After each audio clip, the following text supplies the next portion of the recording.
And so the immune system is really the most important thing to understand, and most of us don't understand how important it is. And as a reproductive immunologist, I focus on treating infertility as an allergic disease, essentially. Think of all the diseases as an allergy: redness, swelling, pain, dysfunction, heat. So you have damage to cells and whole organ systems that damage our ovaries, our tubes, our uterus, the testicles, and all the organ systems that go along with our reproductive systems are damaged. And we notice it because they're not working right. We're not getting pregnant or miscarrying. Sugars and amino acids metabolize nearly identically. They both require insulin, and they both require a normal, functional liver. Without those two things, you will die. You might not die fast, but you will get many diseases. What are some of your success stories? Well, I was talking to a woman, Holly, Utah, her 19th pregnancy. She went carnivore, and she amazingly delivered all vaginally anyway, but she says easiest, no pain, and conceived quite rapidly without a problem. But I've had so many women who failed IVF or IUI or naturally for years, even when I could not get eggs or embryos in the mid-40s, go either keto or carnivore, and voila, conceive and deliver a healthy baby. Autophagy is always happening in our body. It never stops. It doesn't increase when you're fasting. It's always happening. It's cleaning things up. You're just damaging your body less, so you notice it more. Hello everyone, this is Nayiri from Low Carbon Fasting. Now, for the first time on this channel, we are going to discuss infertility in men and women and general reproductive health and the role that our diet plays in our reproductive health.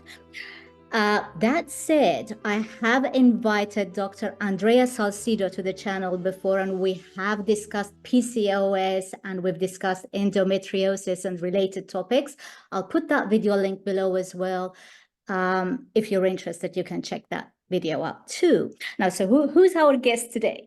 He is the founder and director of CNY Fertility, Central New York's first successful IVF center. He's a diplomate of the American Board of Obstetrics and Gynecology. He's board certified in reproductive endocrinology and infertility. He focuses on reproductive immunology. And there is so much more to say about him. Please check out his website link for his full bio. Dr. Robert Kiltz, welcome to Low Carbon Fasting. Nayiri, God bless, and thank you so much for the invitation. I'm really excited to be able to speak with you today and share so many great ideas when it comes to nutrition and fertility, because ultimately reproduction is really what we're all alive for. And it is one of the first diseases to set in related to, I think, an improper human diet.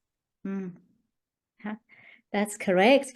Okay, so where do I mean, my first question is actually that last sentence in my introduction when I was introducing you, reproductive immunology. What is that?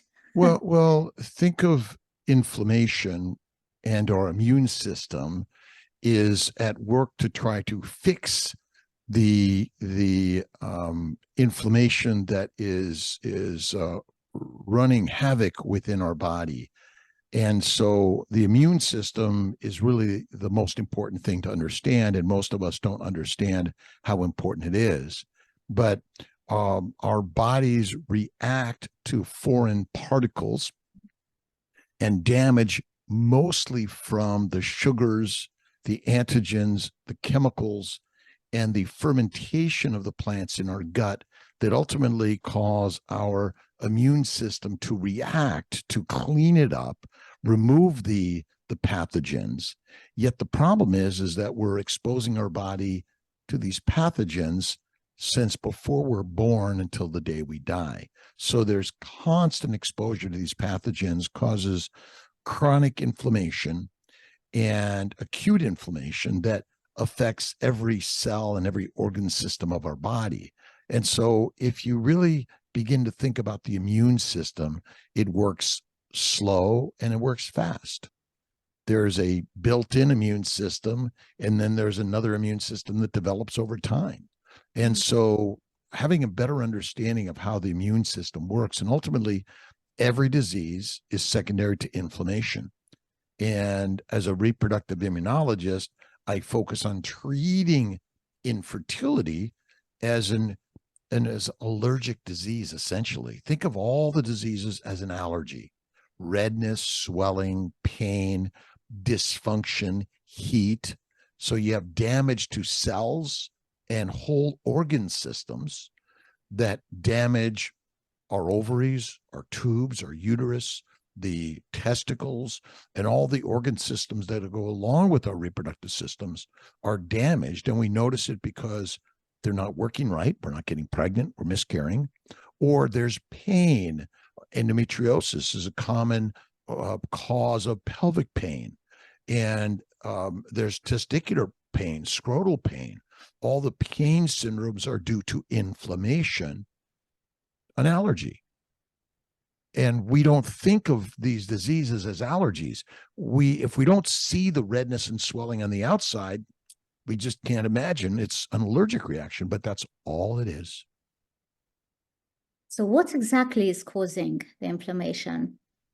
You did mention fermentation and the sugars. So I think the major cause of damage and disease in humans is secondary to a plant-based diet.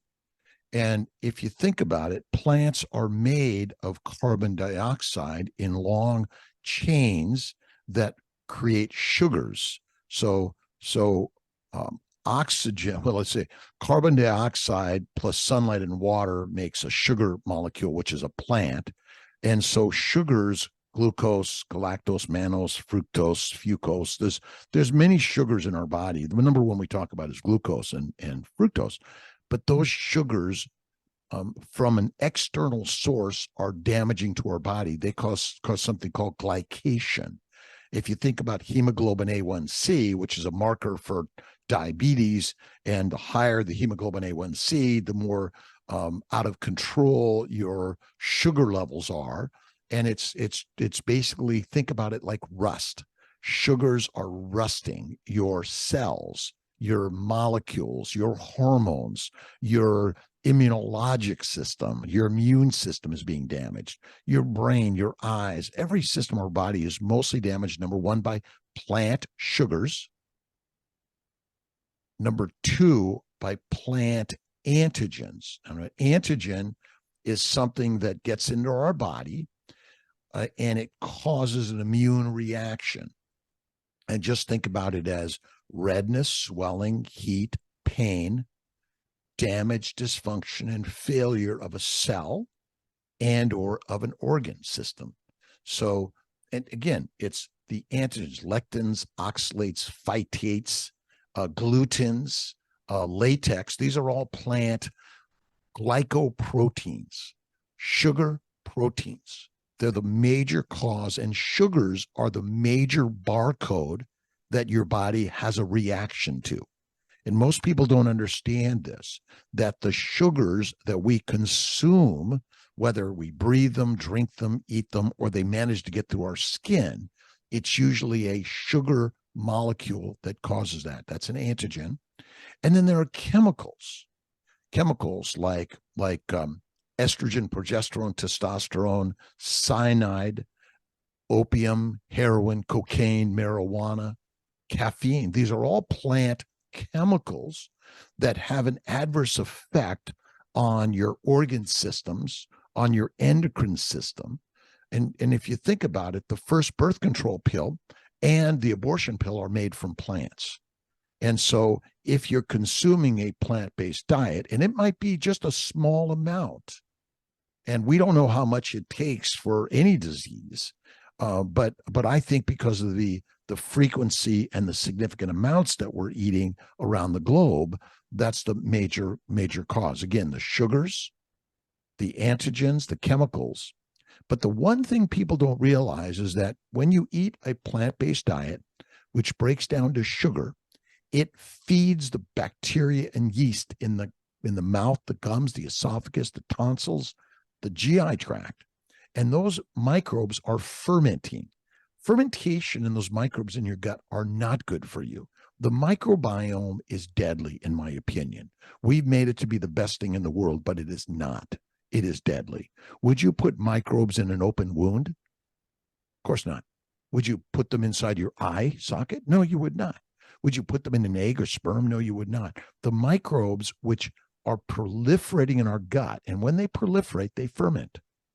Alcohol, heat, gas, methane, aldehydes, and other chemicals that we've been taught they're good for us, but I believe they're not. And so many people are suffering from bloating, gas, GERD, which all of these things are just secondary to a plant-based fermenting diet, which essentially the alcohols are absorbed into your bloodstream. Our children's bloodstream is they're making alcohol in their guts. It's going to their brain, and it's causing significant dysfunction, including autism, depression, ADHD, OCD, suicidality, criminality. I'll go down the list. I believe it's all secondary to a significant plant-based, low animal fat diet, which is the major cause of all disease. Now, think about it. If you're fermenting in the gut, what organ systems sit right next to your bowels? Uterus, tubes, ovaries. And so ultimately, the chemicals that are made in the gut are also affecting the ovaries, tubes, and uterus. And so fermentation is an exothermic reaction, which means it makes heat. Well, what if your ovaries were heated up just 1 degree higher than normal over 30 years? It's going to damage them. It's going to cause endometriosis, which is simply just an inflammatory condition. Polycystic ovarian syndrome, which I call it plant-caused ovarian sickness. All it is. And I know it seems a little radical because you can eat paleo, you can eat keto, you can eat carnivore, you can be a vegan, vegetarian, Mediterranean, or pescatarian. You can eat anything. The problem is we're eating too frequently, 3 to 6 meals a day. We're not eating animal fat. We're eating plant oils, which I think are toxic for us. And we're eating a high sugar-based diet. And again, the sugars glycate, ferment, the chemicals and antigens add to that. And if you think about it, dust and dirt or pollen in the air, we know that the particles that come in the air that we breathe can cause upper respiratory problems. Dust and dirt from smoke and fires and pollution, but also from pollen. So what's pollen? It's a plant glycoprotein. It's an antigen. And so it gets onto your skin, into your reproductive, it gets into your respiratory system. It gets into your bloodstream, and it's these little particles are circulated everywhere in your body. And they're getting lodged in every organ system of your body. And the lodging of these particles that come from the pollen, the plants, the microbes, are basically inciting an acute and chronic low level or high level inflammation. And a high level inflammation can cause type 1 diabetes if it lodges in the pancreas. So type 1 diabetes is pancreatic failure, islet cells. Type 2 diabetes, insulin resistance, is liver damage. And type 3 diabetes is brain damage. And they're all secondary to the same basic 4 things, which is a high plant-based, low animal fat diet. Interesting. You talked about the glycation, and of course we go for the A1C, hemoglobin A1C test, and that's only checking glycation from glucose. Is that correct? But Well, glycation can happen with all the other sugars you mentioned earlier on as well, right? But we're not checking for that kind of well, glycation, or are we? Well, we don't know what causes hemoglobin A1C glycation. It may be glucose, it may be fucose, mannose, Oh. and acetylglucosamine and acetylgalactosamine. I mean, there are many sugars in our body that aren't glucose. We're focusing on glucose because that's the one we're measuring and the one we think is the energy for our body, but it is not the energy for our body. And so glycation versus glycosylation. Glycosylation is the primary post-translational modification of a protein. So amino acids make a protein, but then these proteins must be modified to have their normal function, normal shape, normal charge, normal pH, and also their normal solubility in water or fat. And so glucose is one of approximately 9 to 11 sugars that bind to these proteins in our body. We're just focused on glucose because we think glucose is the master, but it's not, in my opinion. Right. So if carbohydrates are causing all this inflammation and havoc, then we should focus, it's clear that we should focus on protein and fats. You specifically mentioned animal fats. So is that the carnivore diet? Is that what we're talking about? Well, you Or can is that the do ketogenic diet you with... can do keto, you can do keto, you can do paleo, keto, carnivore. And again, these are labels. In fact, people don't understand. Number one, protein breaks down to amino acids. Amino acids in the GI tract are taken up by the hepatic portal bloodstream and they go to the liver. They're mostly glucogenic or ketogenic. They require insulin in the liver to convert amino acids to fat. Fat is the critical energy for the human body, nothing else. Sugars and amino acids metabolize nearly identically. They both require insulin and they both require a normal functional liver. Without those two things, you will die. You might not die fast, but you will get many diseases. That's why I say type 2 diabetes is just liver disease. That's all it is. And insulin resistance has nothing to do with dysfunctional insulin. It has to do with dysfunctional liver. But I do believe that whether you're keto, paleo, whether you're vegan, vegetarian, it's easy as a vegetarian, Mediterranean, pescatarian, or carnivorian to do a ketogenic diet, which means higher fat, lower protein, and sugars, in my opinion. People say you have a high requirement for protein. You do not. You have a low requirement for protein. You have a high requirement for fat. You either eat it or you make it. But if you can't do either of those things, you die. Because a type 1 diabetic, they die because they have no fat. They cannot make fat unless they get insulin. And a liver failure patient can't make fat either. And so that's when you realize our science is wrong. We need to understand that the human body is magic. The liver's primary function is to make fat via insulin out of amino acids and sugars. Eating sugar is not bad for you.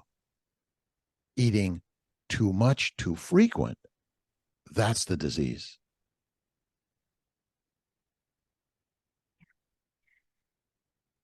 So what happens to all the fat that the liver is making? Let's talk about that, because no one wants a fatty liver disease either. Well, what is a healthy diet? It's plant-based, lean meat, minimal to no red meat, and it's little to no fat. So that means you're eating a high protein, sugar-based diet, correct? Mm-hmm. So that means everything you eat goes to the liver. What's the liver's job? Make fat. That's it. It doesn't, it makes many things, it detoxifies, but that's not its primary role. Because if you cannot make fat, you're dead. And so ultimately, no one's eating fat. I'm Italian. We were not eating fat. We were eating lean meat and olive oil, lots of fruits and vegetables, pasta, bread, and pizza. Almost all cultures of the world are generally eating a high plant-based, low animal fat diet. Because when you cook the fat, it's rendered out. And no one is purposely eating the fat. It's rare. And so what's the cause of fatty liver? It's a plant-based, lean meat, low-fat diet. It's really simple. Occam's razor says there's a simple answer to all of this. Everyone's arguing over the nutritional science and whether you want to be a vegan, vegetarian, Mediterranean, pescatarian, be whatever you want to be. If you want to understand the science of the human body, you can fast for months and up to a year or longer, depending on how much fat you carry. The fat stores of your body contain every mineral, every vitamin, every amino acid, every simple sugar, and every fatty acid your body requires. The fat is the building block for your body. But when we think fat, we think ugly. But in fact, the storage of fat in your body is critical. But we don't fast any longer. There's no fasting. There's no seasonal fasting. There's no reproductive fasting. There's no hibernation. But we are built to get fat fast. And in order to survive reproduction, migration, nesting, hibernation, and war, pestilence, disease, I'll go down the list. But food access has never been easy for humanity, except in the last few hundred years. Maybe I'll give you a few thousand years where the plant-based culture has evolved because it's hard to hunt and kill an animal. They're not going to make it easy for you. And so we evolved eating the grass eaters, but we also evolved and figured out how to eat the grass. But ultimately, that's the killer. And so how do we develop a fatty liver? We eat plants and protein, which all make fat. And when you make fat, the first place it's made in the liver. It's not made in your adipose tissue. It's not made in your subcutaneous tissue. It's not made in your peripheral cells. It's only made in your liver. And the simple way to know this is a liver failure patient is skinny, emaciated. And they have insulin and glucose in high levels circulating around their bloodstream. How come they can't make fat in their tissues? Because the liver is required to do that. Insulin resistance is simply liver damage.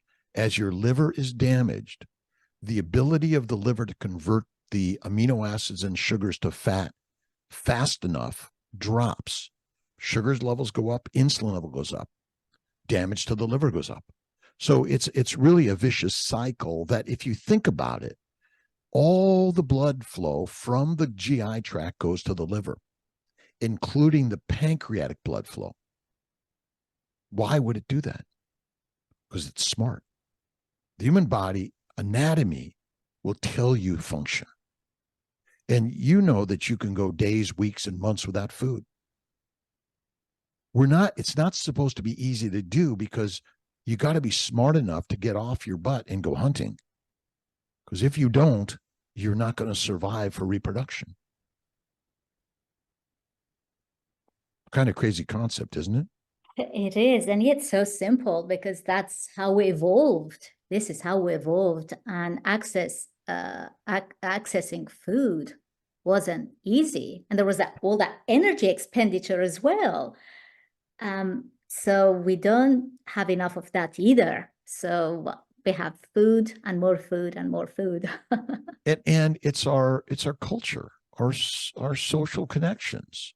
We enjoy it, and it's critical to our lives, but we have to do it differently. You can still enjoy some of the foods you're eating in your culture, just do it less frequently and add more fat.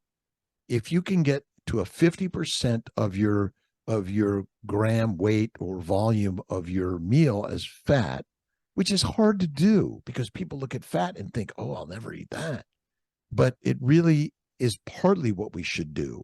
But I think fasting is such an important thing for us to do. And I recommend generally one meal a day. It's not easy. But those things in life that are the most valuable are hard. But that's why we're here to share and coach and be cheerleaders for each and every one of us. Mm-hmm.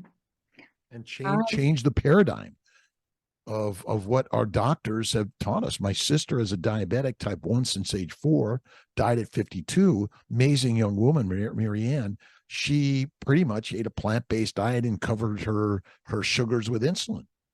And you know that it only works so long, unfortunately. Which is what I did for Yeah. over 20 years, because we were told that there is this magic formula. You've just got to find it for yourself. A formula of matching your insulin to the carbohydrates you were eating. And it took me 20 years, and I didn't find it. Until I read Dr. Bernstein's book, Richard Bernstein, who's type 1 diabetic himself, and I found out that there is no such formula.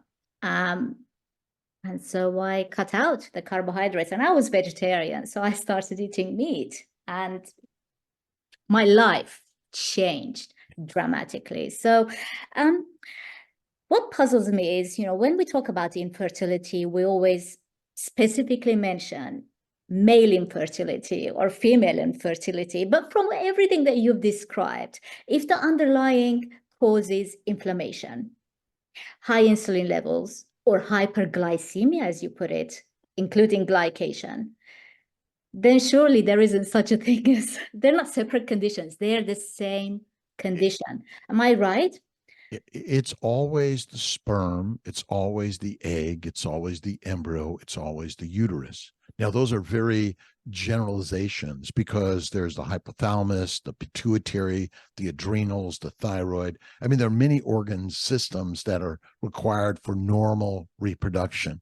And so I think it's inflammation, which damages either the male side, the female side, or both. And usually when someone says, well, we only have a male problem, I'm like, well, but I can't ignore your side because you guys are in similar environments, and the likelihood that you're both exposed to these things that we've talked about is high. So we have to be cognizant it's both sides. And so I always talk about nutrition and inflammation and ways to reduce inflammation in your body.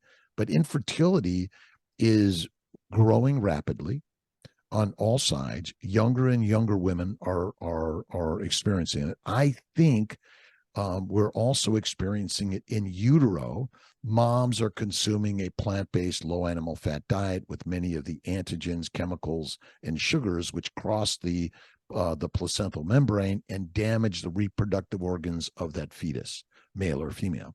And so it may be a lifelong damage that's happening. It may deplete the sperm cell production or the egg cell production, causes more rapid degeneration and death of those cells, or it may cause tubal or uterine anomalies that are a baby is born with no connection to the vas deferens, or there's no sperm production, or the uterus tubes and are malformed, which can also lead to fertility issues. But to me, the most common is simple. It's inflammation, which damages the tubes, uterus, ovaries, testicles, and the sperm in ways that aren't always visible. They're not testable, but I see so many people with unknown cause or idiopathic infertility. And for me, I always ask the question, what are you eating? And it always comes to healthy, organic, clean, And it's mostly plant-based, lean meat, very little to no red meat, and no animal fat. So talking of tests, what tests do you run routinely to identify specific problems?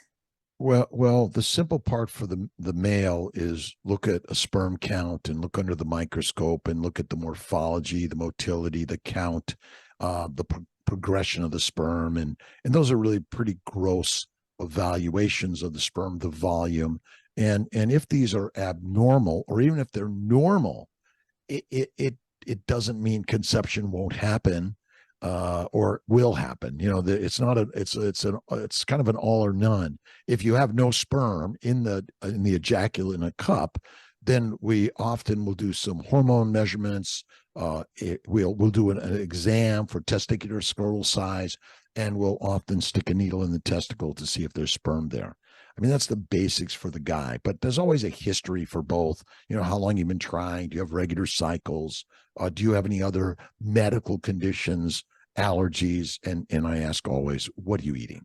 And that's the one thing I think we've never really been taught to ask that question, but that's critical. And for the female side, are you having regular 28-day menstrual cycles or monthly cycles? Which if you have irregular, it usually means either polycystic ovarian syndrome, some hypothalamic pituitary thyroid adrenal ovarian axis abnormalities, which I think are still all related to that plant-based low animal fat diet. But we can do an ultrasound to look at the ovaries. We could do a dye test to look at the tubes.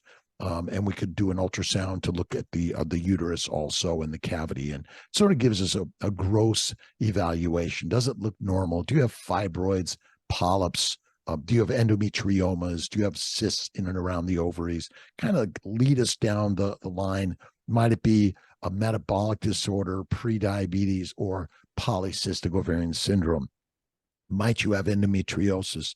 And sometimes a surgical procedure might be required along with some endometrial biopsies where you're looking for evidence of inflammation or bacteria, yeast, or viral colonization, which I think is very rampant for all of us. And women especially, and maybe to digress just briefly, but James Henry Salisbury steak fame, he was a surgeon, a physician, graduated Albany Med here in New York, USA in 1850s. He was in the Civil War and his men were dying of dysentery and pneumonia. And he figured out that the plant-based diet was allowing the microbes, the bacteria and yeast, to proliferate. Now, in women, the distance between the rectum and the vagina is very small. So there's a lot of bacteria and yeast that go into the vagina that go up into the upper reproductive system. Now, men, it's harder to get into the urethra and it's a lower risk of those things, but not a no risk. But basically, the proliferation of these microbes in the gut go out the rectum, up and through the esophagus and the upper and lower respiratory systems, and go into our reproductive systems, which cause the damage in our body. That's why one of the things I often recommend is a 2 to 4 week treatment of a antibiotic, antifungal, and an antiviral, especially if you're kind of finding everything looks normal. We're not finding any abnormalities.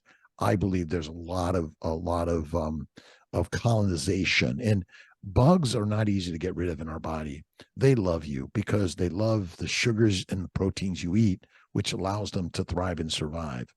And again, if you think about it, microbial infections are so common in our world, and we can't see them, unfortunately. But that plant-based diet is probably the culprit that leads to all those problems. Diabetes and fertility is the next one. Very common. And whether it's type 1 diabetes or type 2 diabetes, type 1 diabetes is failure of the pancreatic islet cells to make insulin. And so when you eat a food source that's contains carbohydrates, sugars, or meat, protein, or other proteins break down amino acids, they both go to the liver and require insulin to convert them to fat. So if you're already have some damage and lower insulin production, you're going to begin to glycate, which is, think of it as rust, the organ systems that are responsible for reproduction. The hypothalamus, the pituitary, the thyroid, the adrenals, the ovaries, and the testicles.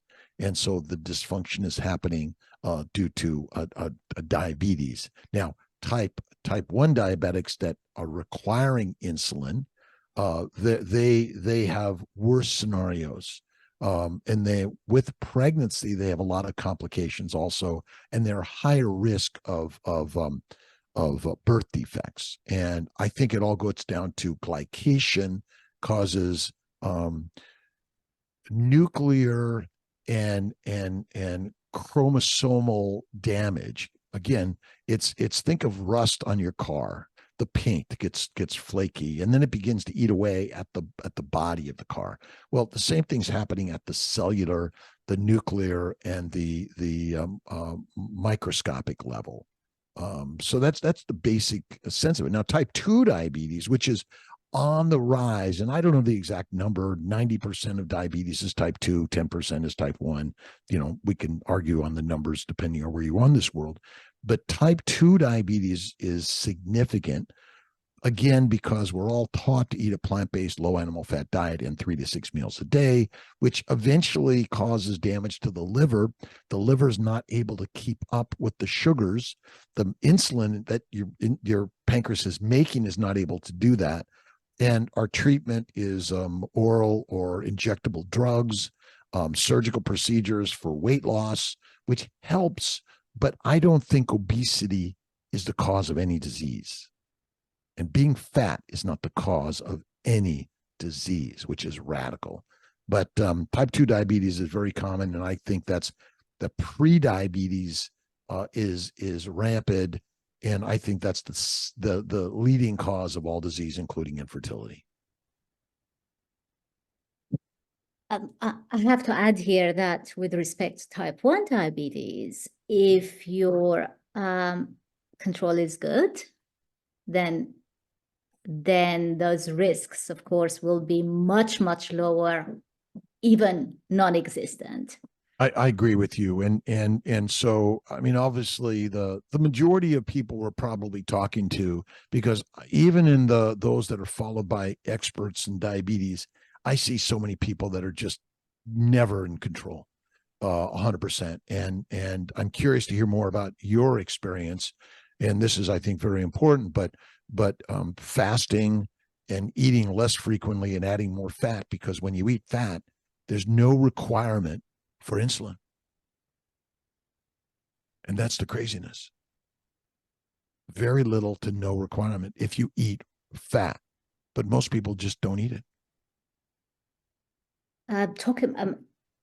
If I may comment on the pregnancy. Oh, please. I was pregnant 20 years ago now.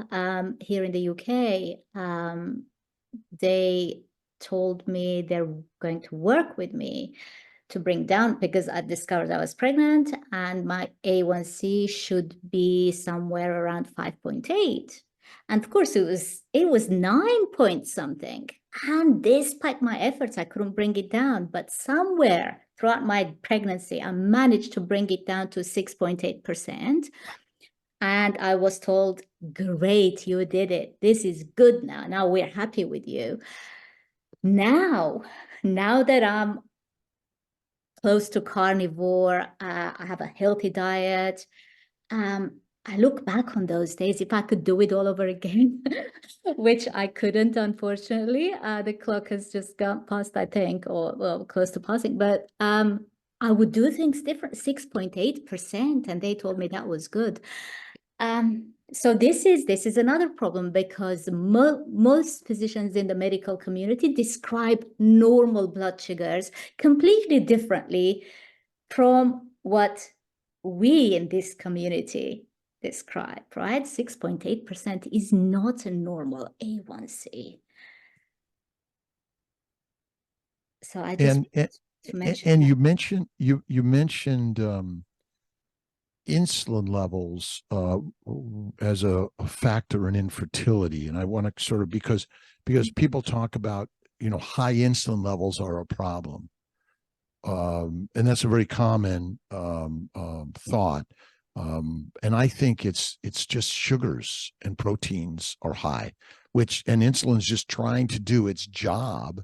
And so it's never insulin's the problem unless you have none, and you have to have some, otherwise you die. And I know that my sister Marianne nearly died from a pregnancy from heart failure. Had no idea she had heart failure until during her pregnancy, and she eventually died of heart failure a number of years later. But no one, really realized the damaging effects of the sugars in the plant-based diet. And I'm curious about your comment about a insulin pump. And for many people, I think it is not good for so many people, because in general they're eating frequently, and what can they do to lower their food frequency and lower their overall insulin requirements? Well, insulin pump isn't the magic pill. It's just another way to take in exogenous insulin. It's just a device, another device. You may use the syringe, you may use the insulin pump. I love my pump. I'm tired of the syringes that I've been taking for decades now, since age 5. So I'm 50 now. So I don't want the syringes, but insulin pump isn't going to solve the problem. I think people need to realize that. However, changing one's diet will make life with type 1 diabetes so much easier, and in fact will also improve, if you are trying to conceive, your chances of conceiving when your blood sugars are normal. Huge. It's huge. And I think it's interesting, because nutrition is like religion, politics, and our cultural heritage. It's no one wants to hear a doctor telling them to change these things. I'm whatever my culture is, and I can't change. Or religious belief systems make it really hard. But there's a way for everyone, I think, to make the changes that fall in line or close line to their religious and spiritual beliefs. And you just have to work with each person to work to do that, because the frequency of the food is one big problem that I think that if you could simply go to one meal a day or less, you would see the most remarkable changes ever. Well, it's important to stay insulin sensitive. And that's the reason I do. Of course, autophagy is another advantage of fasting, but also regaining insulin sensitivity. My longest fast was just under 5 full days. So it was 100-hour fast. And I did it not because I had excess fat to lose. I did it to show the world that it can be done. It can be done safely, because I was just tired of hearing, oh, you're type 1, you shouldn't be fasting. Oh, no, you should be eating regularly. Oh, no, you can't change your insulin dose. Why? I, in fact, looked at the literature to find specific reasons why one should not do extended fasting.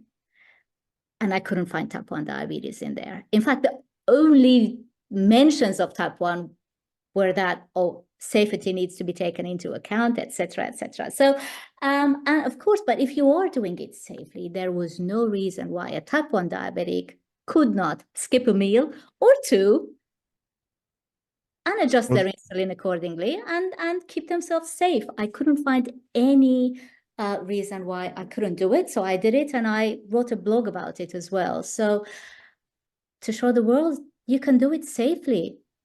There is no disease. There's no human that can't fast. Yeah. We've been lied to. Unless you're bulimic, anorexic, cachectic, or sarcopenic, and you have no fat in your body. And the treatment should be fat. That's it. And so fasting is one of the most important things we're built to do. Your body does not use its sugar or its protein circulating amino acids in your bloodstream as energy. It uses fat. That's it. Insulin resistance or insulin sensitivity I'll just get right back down to it's simple. When you eat a meal, and most people eat a plant-based meal, which is a complex carbohydrate, which likely takes days to digest. And so that means your gut is always full of food from the day you're born to the day you die. Almost no one is on a true fast. A true fast is no food in the gut. I think that requires at least 3 to 5 days. Now your body is truly fasting because there's no sugars, no plant chemicals, no antigens coming into your bloodstream. Meat is digested in the upper small intestines very rapidly. There is no meat in your poop ever. I was watching I think Ken Berry the other day, and he had a gentleman on who's had a total colectomy. So his bag, he says he's never seen meat in it. It's only mush. And so a true fast is no food probably for 3 days. And your body only ever uses fatty acids, acetyl-CoA from a fat for energy. I will stake my life on this one because glycosylation is the reason for sugars, not for energy, ATP production directly. And so insulin sensitivity requires healing of your liver. And that may take weeks to months or years in some cases. But I think that's one of the leading problems. And a fatty liver is just a sign of a damaged liver, which causes insulin resistance. As we use that phrase, it makes as if insulin is resistant. There's nothing wrong with insulin. It's fine. But the organ system that insulin is supposed to function at is not doing well. Now, if you look around the world at the amount of obesity, you will say, wow, insulin's doing a great job, because what's insulin's job? To make fat. Make fat. And what's fat's job? If you make more fat than your body burns in a minute, an hour, a day, or a week, or a year, you're going to gain weight. If you burn more than you eat, you're going to lose weight. If you eat more than you burn, you're going to gain weight. It's a simple formula, but I don't know what a calorie is. But being skinny, the brain says, are you dumb? I know you're a smart human being, but being skinny, war, pestilence, disease is common in the human evolution and the evolution of this world. Whether it's a natural disaster or a man-made disaster, it's coming. And being skinny is not smart, in my opinion. And it may not be healthy either. It's not healthy to be skinny. Being skinny, I want to be skinny. I want to be healthy. Well, well, obesity. I mean, obesity is associated with all these diseases, because in order to get these diseases and get obese, you consumed excess plant calories more likely. Mm-hmm. You're not a carnivore. A strict carnivore is almost never fat. And if they were or are, they will drop fast and be healthier and feel better. They'll feel better in 2 to 4 weeks without dropping any significant weight. So we are highly judgmental against obesity. And I think we have it wrong. I still listen to people that say fat is the cause of disease. There's not one bit. We infuse fat actually to reduce inflammation and help people get pregnant. I recommend eat fat, a stick of butter, to kill the microbes in your gut in order to reduce the fermentation and inflammation systemically along with the gut and improve your fertility. We have so many people conceiving, improving sperm, eggs, embryos, and getting pregnant when it just wasn't happening naturally. What are some of your success stories? Well, I was talking to a woman, Holly, Utah, her 19th pregnancy. She went carnivore, and she amazingly delivered all vaginally anyway. But she says easiest, no pain, and conceived quite rapidly without a problem.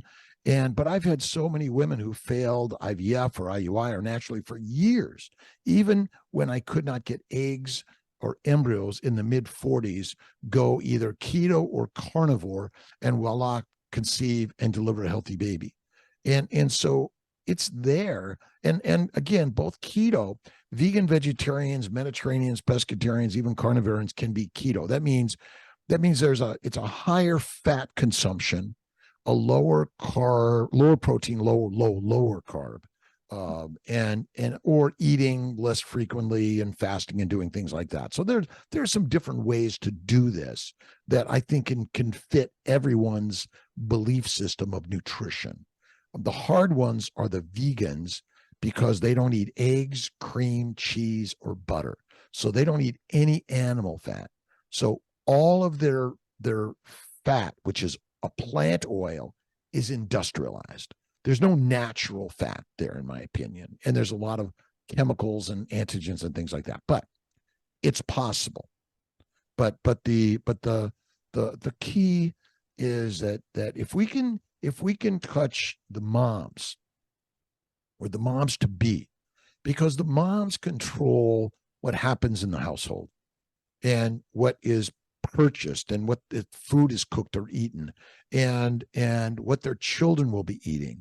And so if they can latch on to these ideas that keto, carnivore, fasting are so valuable, and you'll heal in everything, every nook and cranny of your body, you'll heal and you'll improve your reproduction.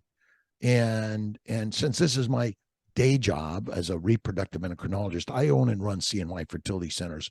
We're the 6th or 7th largest IVF center in America. We integrate Eastern and Western medicine. We talk about massage, meditation, prayer, visualization, red light therapy, cold water therapy, and we talk about nutrition. And we do all the Western procedures also, by the way, which I think are still valuable because some people's damage is too great or they don't have time for the healing potentially. So that's something I think is very, very important. But people, what you're doing is so important and critical, communicating and teaching.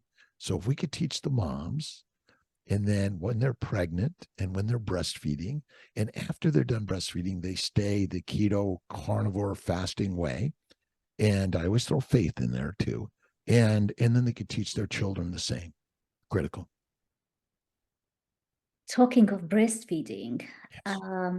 how important is it? And also, how important is it for the baby to move to another form of healthy food rather than those jars of or powdered baby milk or jars of baby foods? There aren't healthy ones out there. None of them is healthy. Breast milk is made for babies. And that's the nutrition for a human baby and for a mammal. And if we can get that woman pregnancy and certainly during her pregnancy to look towards a healthy ketogenic lifestyle, fasting lifestyle, carnivore lifestyle. And I think fasting for women at any time of the cycle is good. Even in pregnancy, I think fasting is good. And especially early pregnancy. Hyperemesis early in pregnancy says don't eat that food. Don't put that toxin in this mouth, in this body, because you're going to damage this baby. And so fat, again, what is the fuel for the baby? Fat.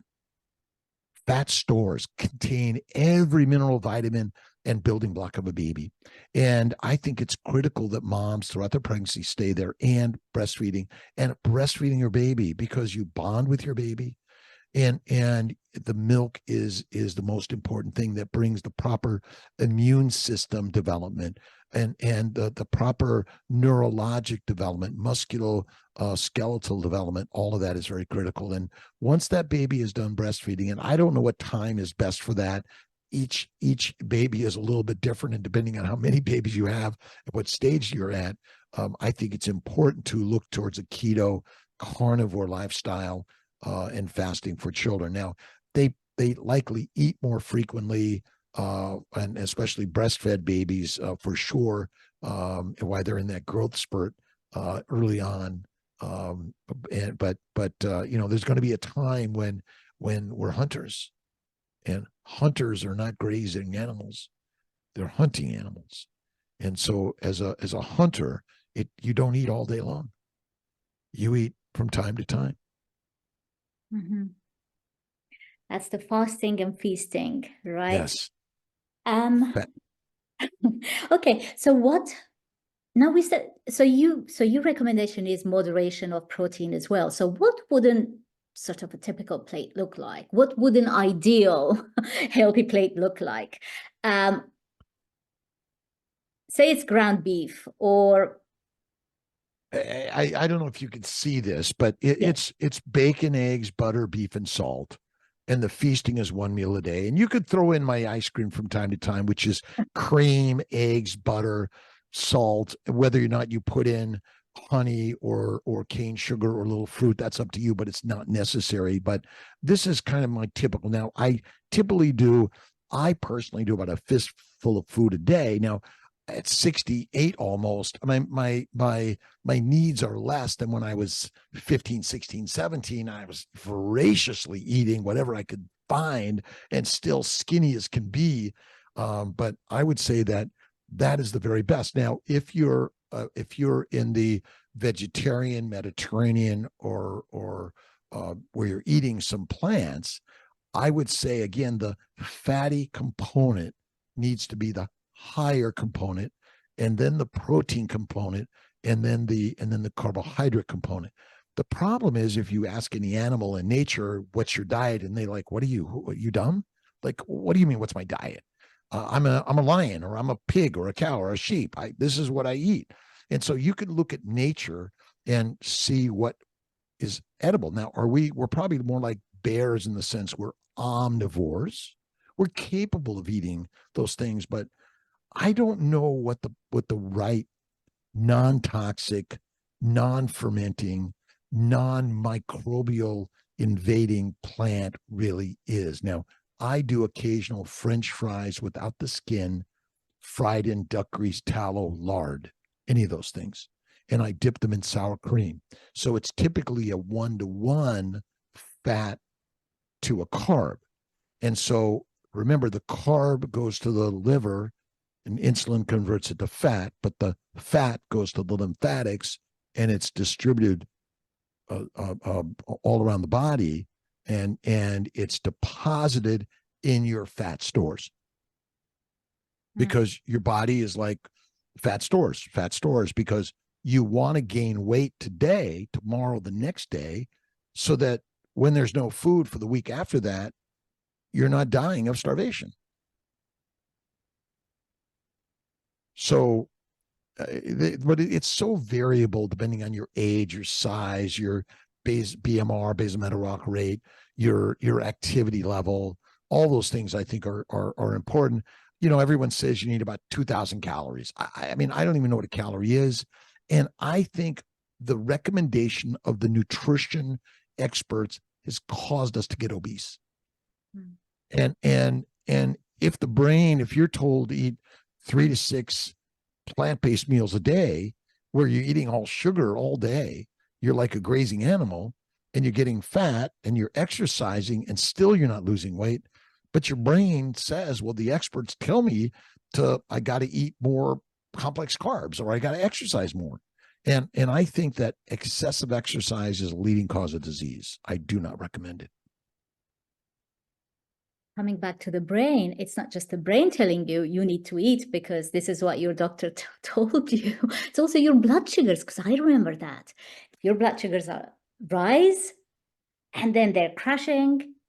You feel that insatiable hunger. You want to eat again after 2 hours, and then they rise after after that pizza, and then you're crashing again and you want to eat. It's literally every 2 hours I would get shaky. That's not a good way of living. 100%, 100%. And but your body and brain is smart, because when you had access to carbohydrates, and most of them are sweet, but whether it's sweet or not, remember, it all breaks down to glucose. Mm. You may eat something that's not sweet, it still breaks down to glucose, but your tongue just didn't notice that, but it is. And so your brain is smart. If it comes across sweet and carbohydrate laden meal, it wants you to eat as much as you can, because in nature, it's not going to be around long. And if you don't eat as much as you can to get fat, you're finished. And so if you just look at nature and make sense of how we react and respond, why do we want to eat more? Because the brain is smart. It wants you to be fat, or it wants you to at least make and store fat, because we're not very smart. Again, if that ripe fruit tree, if we don't consume all of it in a day or two, either the bugs, the birds, or other animals will get it. And so the brain, our taste buds are meant to eat, and fat is critical. We'll go after fat and we'll go after sugars. Protein, we have very little need for protein. You're not turning over your muscles very fast. It's a slow turnover. Autophagy is always happening in our body. It never stops. It doesn't increase when you're fasting. It's always happening. It's cleaning things up. You're just damaging your body less, so you notice it more. Remember, if you're eating a plant-based toxic diet, you're always damaging, glycating, and all the other chemicals, which are damaging your cells. And so when you fast, the autophagy is just, it's always there. And you're having less damage to the cells, right? Less oxidative damage, less chemical damage, less antigenic damage, and less glycation. It's really a very simple story. This doesn't require anything complicated. Science makes everything, I call it snake oil sometimes. And it is a masterful story to keep us weak and meek. Again, I'm not blaming anyone, but it's simple. If I convince you to eat plants, you will become addicted to them, and they will make you weak and meek. Peasants, prisoners, slaves, and soldiers. The masters eat the meat. If you eat only the meat, you will become the master. Those are the lions. If you could constantly, like, think of it, marijuana, tobacco, coffee, nicotine, alcohol, and every other plant product is a highly addictive thing. And it's meant to be, in order for you to feed and get fat. Now, it might be a plant ploy, because the plants are remarkably intelligent organisms. Now, psychologically and consciously, we think differently. But if you look around the world, we have the amazing gardens and plants and agriculture that we will do everything we can to enable those plants to live in environments they never lived before, to change their genetic expression, to save their DNA. And so ultimately, we work for the plants. It's plant Earth, I call it. And we're just the pawns on the journey. Oh, what a beautiful statement to finish this with. However, I do have a controversial question. Let's finish off with that. Okay, so when it comes to fat, many experts in the carnivore space, or even in the ketogenic space, say that we should limit fat when we have a lot of body fat to burn. Where do you stand with that? Would you play with the fat content when someone is overweight and one of their intentions is to lose excess body fat? But I've learned, a carnivore diet and a high-fat diet, you lose weight fast, because it's the most satiating. Remember, what does your body want you to eat? It wants you to eat fat. If you're a hunter, and there's amazing amazing number of animals that you have at your use and consumption. Always you eat the fat, and you're not going to you're not going to spend any time bending down to cultivate agriculture, because that's a peasant job. You're the hunter. And so consuming fat suppresses your appetite. It tells your body you're satiated. You don't need to eat because you got plenty of fat. And it suppresses inflammation in the gut. Gut inflammation is the killer. Every disease we suffer from, I don't care what organ system it is, it's all secondary to a low animal fat diet. You might be a plant eater, you might be an omnivore, but if you're not eating the fat, you're missing out the most healthiest thing you could do. Now, the problem is that science is looking for that prospective, randomized, double-blind, placebo-controlled study that's going to answer it. Ain't happening, because the masters of the message, the Flexner report run by Rockefeller and many others, took away the true science of the world and made it basically a governmental, political, and controlled by the masters of the message. No disrespect to anyone out there who's sharing anything, but and is it a conspiracy? I have no idea. But basically, the people who control the money control the message, and you make a lot of money in Mars bars and alcohol, and running the world and keeping us on a plant-based diet, which I think is deadly. Fake meats. I was going to. And fake meats. I mean, why would anyone do that? I mean, we're smoking marijuana, and I started talking to a client whose son is using marijuana in Canada. Well, they've made marijuana legal. Let's make it accessible for everyone. We're going to make us more dumb and addicted. And basically, they want you that way.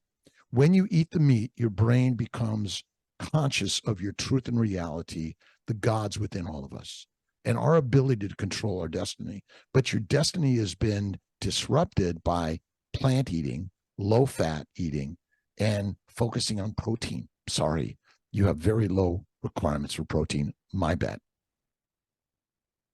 And even our brain size has decreased, by the way, and not many people are aware of that. Oh, inflammation. And I know my mother and father both suffered from dementia and Alzheimer problems, the heart disease, and many other problems. And I think we're all exposed to these things. Now, I'm not saying, and I haven't figured out whether or not if you do keto or carnivore or fasting, you're going to live longer. No one knows that one, right? I don't know what I'm going to die from, when I'm going to die at all. But I certainly feel better. At 55, I went primarily carnivore. Before that, I had arthritis, psoriasis, kidney stones, migraines, bowel bleeding, like a pint of blood at least a month was out my booty, and hemorrhoids, and ADHD, OCD, depression, anxiety. I'll go down the list. I tried paleo, keto, Atkins, exercise. I was on all the drugs and dissections. And when I went on a primarily carnivore diet and fasting, it all went away in a month. And so my job as a human being who chose to go into medicine to help people is to share a story that you don't need me. And if you don't need my drugs, my dissections, but you just like to get some entertainment by watching me on my different platforms, that's the most fun. And we're here to have fun, enjoy life. And I always say faith in God is number one. And we don't talk about that enough in science, medicine, and nutrition, in my opinion. You're very unique in that approach. And I really have a lot of respect for you, because you combine modern technology with our ancestral way of, with ancestral diet, yeah, and faith. You put the faith in there as well. So that trio is a recipe for success. Makes you very unique indeed. Well, and it's helped me on my journey. And I've got problems, and I've lived through problems. And recently I had a coronary artery calcium score of 682. What does it mean? I'm looking at it. We're evaluating. I've lived 55 years on a standard diet. My father had a heart disease and surgery in his 70s. So, we don't know if these things we're doing at some time are going to affect these things. I have no idea. But my diseases that I suffer from have vanished. And my brain is so much clearer today. and I've never felt better. And so, that's the beauty. We're all in a conversation.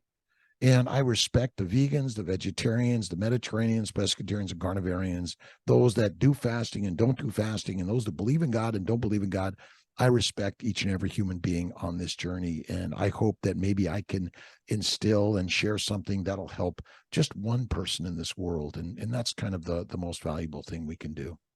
Dr. Kiltz, you are, I can assure you, you are helping many, many people. I mentioned your podcast actually to some of the clients that I coach. So I'm going to end it with that message of faith, I think. That's a beautiful way to end this podcast. Thank you so much for accepting my invitation. I will put all of Dr. Kiltz's links below, so please support him on social media. Nayiri, thank you so much. I so appreciate this time with you today, and I look forward to having a chat on our channels if you'd be open to that, to share again the type 1 diabetics and the managing it. I have a good friend, Amy Perrin, also in our group that talks a little. She's a type 1 diabetic, but we need to talk more about this, and maybe we can help and reduce the incidence of type 1, type 2 diabetes and infertility and all these diseases we're suffering from around the globe. Thank you. I'd be delighted to join the group and share my experience. Yes, yes, it's so important. God bless and thank you so much. Appreciate you. For now.